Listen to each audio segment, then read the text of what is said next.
নমস্কার বন্ধুরা, কল্পনা রসনা ঘরে সবাইকে স্বাগত। তোমাদের সঙ্গে আজকে থোড়ের একটা রেসিপি শেয়ার করব, যেটা যে কোনো নিরামিষ দিনে অথবা ভাতের প্রথম পাতে খাওয়ার জন্য যে কোনো দিনে এইভাবে থোড়ের একটা রেসিপি বানাতে পারো। থোড় কাটার অসুবিধার জন্য অনেকেই কিন্তু বাড়িতে এই রেসিপিগুলো এখন করতে চায় না, কিন্তু আমি তোমাদের দেখিয়ে দিচ্ছি যে খুব সহজেই কিভাবে থোড় কাটবে।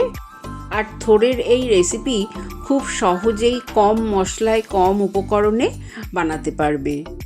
দেখো, আমি থোড়ের প্রথমে ওপরের খোলাগুলো ফেলে দিলাম, তারপরে খুব পাতলা পাতলা করে স্লাইস করে নেব।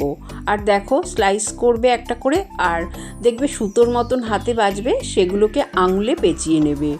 এইভাবে কাটলে সুতোগুলো খুব সহজেই ছাড়ানো যাবে। আর সুতোগুলো যদি না ফেলে কাটো, তাহলে খাওয়ার সময় মুখে পড়লে কিন্তু খেতে ভালো লাগবে না। সেই জন্যে যতটা সম্ভব সুতোগুলো ফেলে তারপরেই থোড়টাকে ঝুড়ি ঝুড়ি করে কাটবে। আমার সব কাটা হয়ে গেছে। কিছুক্ষণ আমি জলে ভিজিয়ে তারপরে একটা থালার মধ্যে জল থেকে তুলে নিলাম। এবার পরিমাণ মতন নুন দিয়ে দিলাম। নুন দিয়ে থোড়টাকে কিন্তু খুব ভালো করে চটকিয়ে নেব। আর যদি কচি থোড় হয় তাহলে কিন্তু এই কাজটা খুব সহজেই করা যায়। আর আমার শাশুড়ি মাকে দেখতাম থোড়টা নুন দিয়ে চটকানোর পর নোড়া দিয়ে এইভাবে একটু থেতো করে নিত, তাহলে থোড়টা খুবই সফট হয়ে যায় আর খুব তাড়াতাড়ি রান্না করার সময় মজে যায়।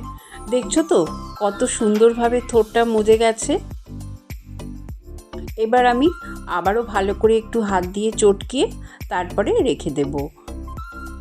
এবার রান্নাটা করব, তার জন্য সর্ষের তেল গরম করতে দিলাম। আমি কড়াই 4 চামচ সর্ষের তেল, একটা শুকনো লঙ্কা আর হাফ চামচ সর্ষে দিলাম ফোড়নে। ফোড়নের গন্ধ বেরোলে আমি নুন দিয়ে চটকিয়ে রেখেছিলাম থোড়টা দিয়ে দিলাম।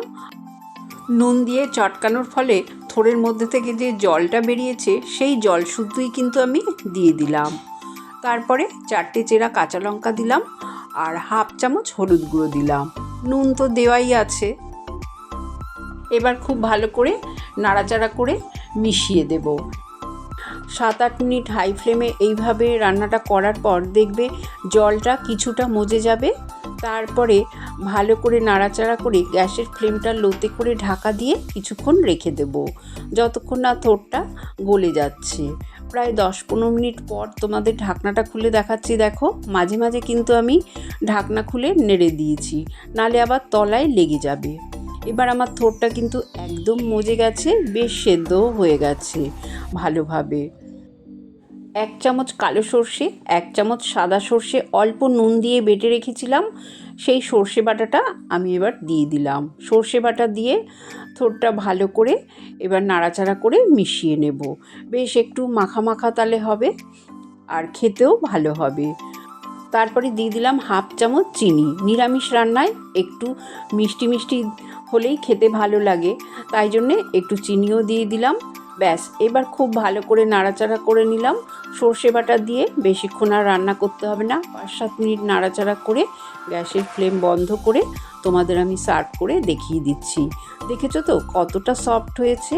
আর গরম ভাতে এই রকম যদি থোড়ের রেসিপি থাকে তাহলে কিন্তু আর কিছু লাগে না। গরম ভাতে এই রকম থোড়ের রেসিপি দিয়ে 1 থালা ভাত খাওয়া হয়ে যায়। রেসিপিটা যদি ভালো লাগে কমেন্ট করে জানিও। চ্যানেলটাকে লাইক শেয়ার করো। নতুন বন্ধু হয়ে থাকলে সাবস্ক্রাইব করো। সুস্থ থেকো, ভালো থেকো। ধন্যবাদ।